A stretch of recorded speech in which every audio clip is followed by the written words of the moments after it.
Good morning, students. Today we discussed about resources and development.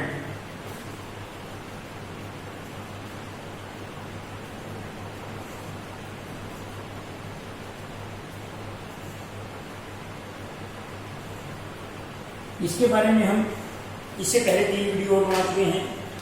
आज ये part 4 है और इसमें हम बात कर रहे थे लैंड रिसोर्सेज।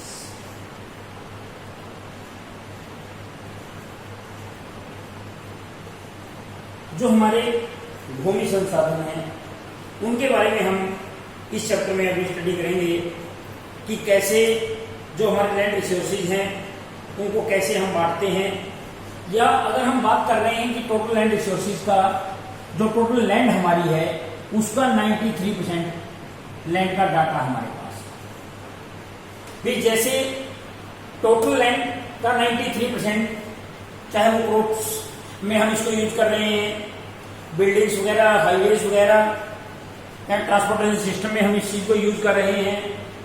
ये सारी चीजें जो टोटल लैंड हमारी है, जैसे जो टोटल हमारा हम एरिया की बात करते हैं 32,87,263 स्क्वायर किलोमीटर, जो हमारा ये टोटल लैंड है इसका 93% का डाटा हमारे पास अवेलेबल है।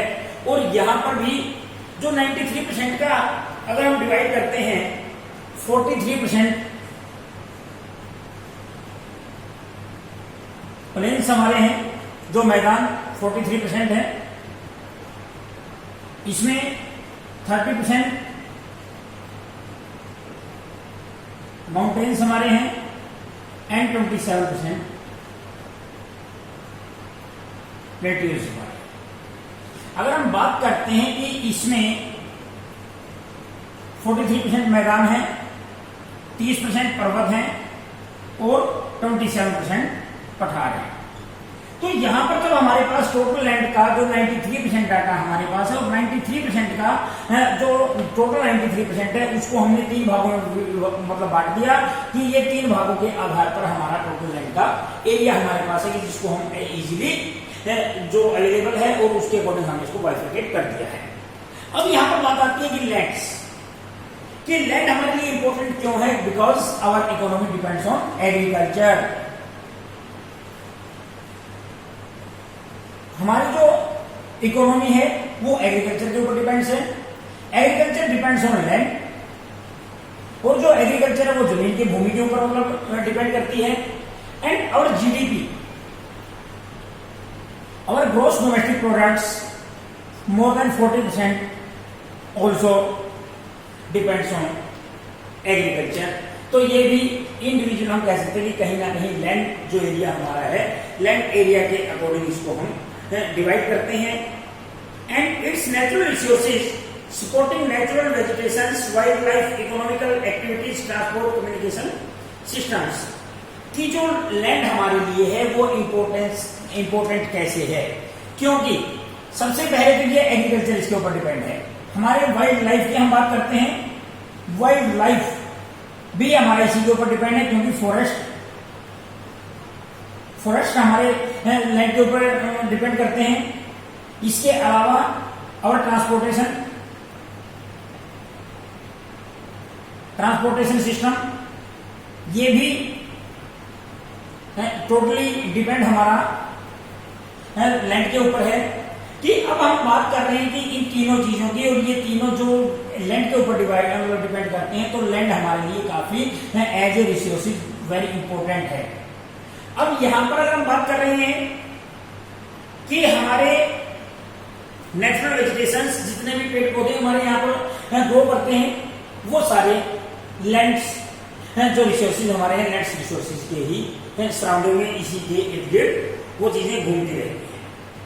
अवर economical activities performing according to land, जो हमारी आर्थिक क्रियाएं हैं, आर्थिक क्रियाएं भी जो परफॉर्म करती हैं वो हमारी लैंड के अकॉर्डिंग ही करती हैं। क्योंकि हमारे यहाँ पर जितनी भी, अगर हम लैंड की बात करते हैं, सोइल की बात यहाँ पर हम करें कि सोइल हमारे लिए कितनी इंपॉर्टेंट है, उसमें हम मतलब जो वाइल्ड लाइफ या जो हम बात करते हैं नेचुरल वेजिटेशन को ग्रो करने में सोइल इंपॉर्टेंट रोल प्ले करती है। इसके अलावा अगर हम बात करते हैं कि एरियाज के बारे में हमने कहा, उसके बाद है लैंड यूटिलाइजेशन, कि हम लैंड को कैसे यूटिलाइज करते हैं। सबसे पहले नंबर पे आता है forest.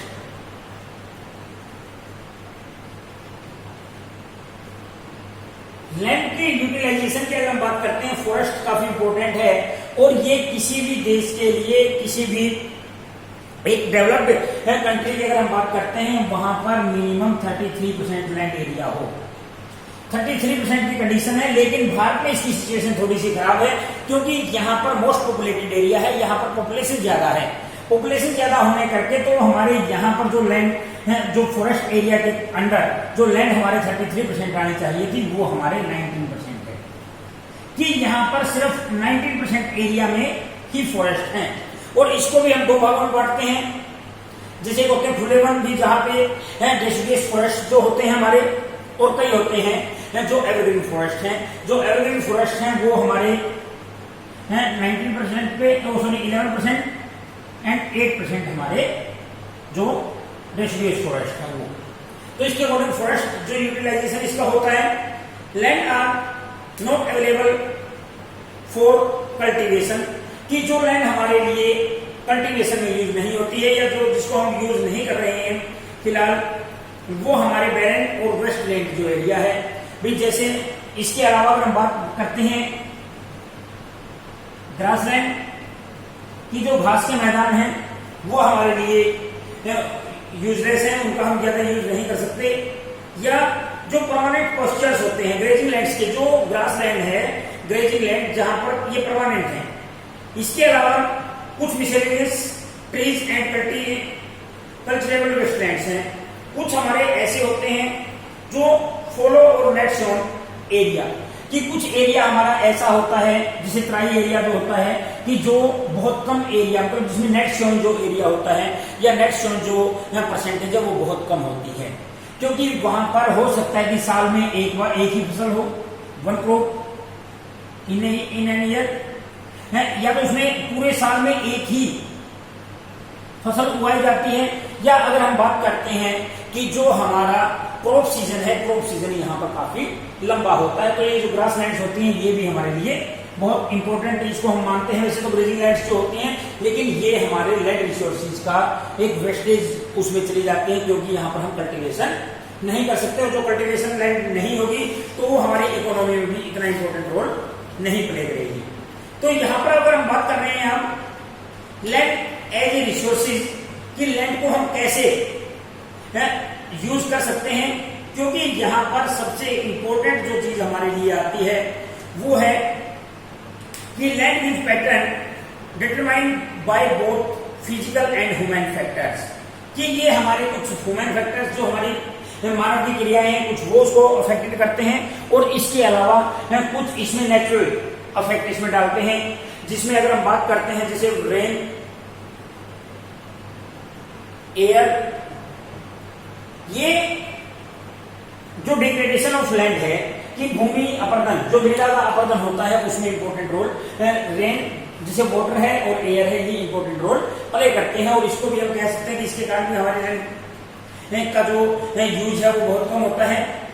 And we have only 93% data availability, भी हमारे पास सिर्फ 93% का डाटा अवेलेबल है।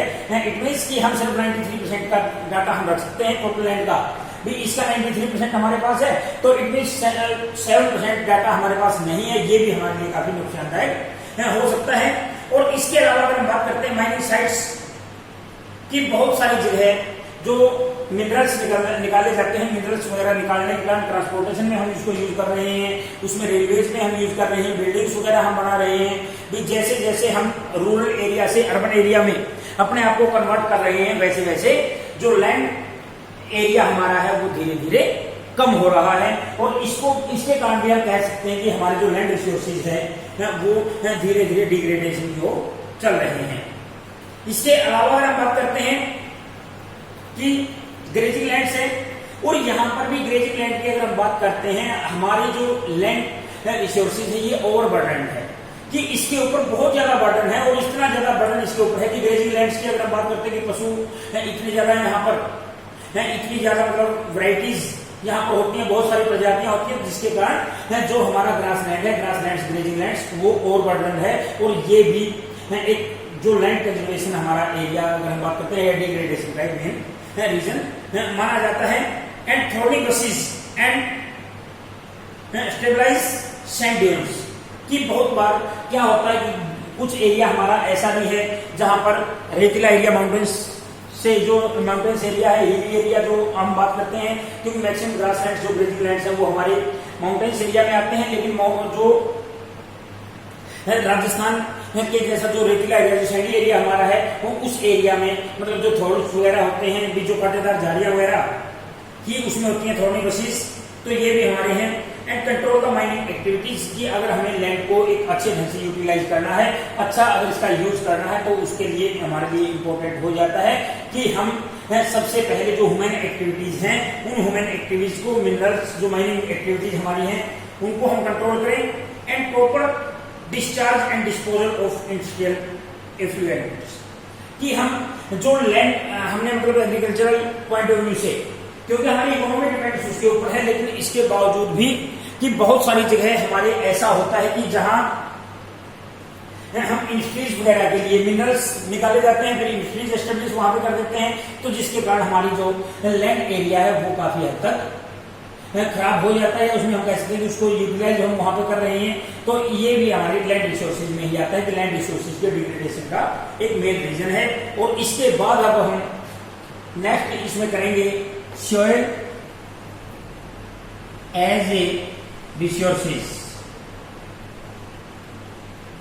इसमें in India there are many types of soil. भारत में बहुत सारी प्रकार की मृदाएं होती हैं, जो मिट्टी है उसके बारे में हम नेक्स्ट टॉपिक में पढ़ेंगे। तब तक के लिए इतना ही। Thank you and have a nice day.